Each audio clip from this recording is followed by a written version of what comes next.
নমস্কার, 7 hour news নেটওয়ার্কে আপনাদের স্বাগত। আগামী 1 জুন দমদম লোকসভা কেন্দ্রে ভোট গ্রহণ, আর তাই ভোটের আগে বাড়তি নজরদারির লক্ষ্যে ব্যারাকপুর পুলিশ কমিশনারেটের অধীনস্থ বরানগর থানার উদ্যোগে বেলঘরিয়া এক্সপ্রেসওয়ের ধারে নিরঞ্জন সেন নগরে অস্থায়ী তাঁবু খাটিয়ে 24 ঘন্টায় চলছে নাকা চেকিং। 24-এর মহরণ শুরু হয়ে গিয়েছে, আর ইতিমধ্যে শেষ হয়েছে 3 দফার লোকসভা নির্বাচন, বাকি আরও 4।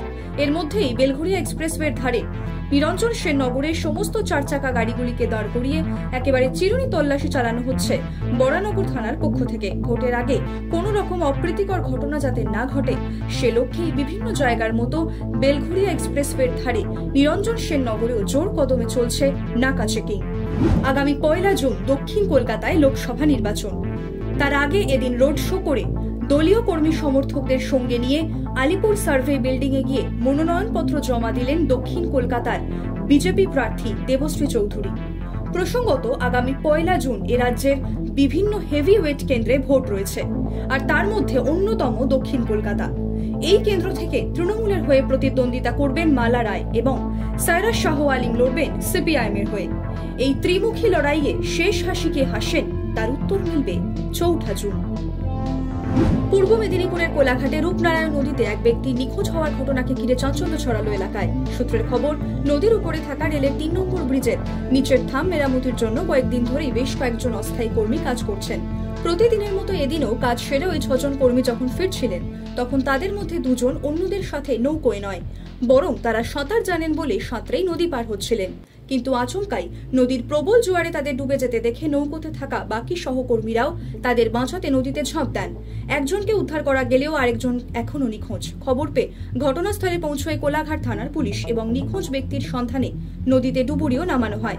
মেলেনি প্রাপ্য টাকা, খাবারের মান নিম্নমানের, ট্রেনিং হিসেবে বিক্ষোভে ফেটে পড়লেন ভোট কর্মীরা। 2024 লোকসভা নির্বাচনের ভোটের ট্রেনিং শুরু হয়েছিল আরামবাগ গার্লস স্কুলে, আর সেখানেই বকেয়ার দাবিতে বিক্ষোভ দেখাতে শুরু করলেন ভোট কর্মীরা। আগে পঞ্চায়েত নির্বাচনে পোলিং অফিসার থেকে শুরু করে সকলের হুগলি জেলায় যে পরিমাণ টাকা ঢোকার কথা, সেই পরিমাণ টাকা তাদের আসেনি। অন্যান্য জেলায় সেই টাকা দেওয়া হয়ে গিয়েছে বলে দাবি তাদের, আর সেই নিয়ে এদিন বিক্ষোভ দেখাতে শুরু করেন তারা। কিছুক্ষণের জন্য বন্ধ হয়ে যায় ভোট কর্মীদের ট্রেনিং।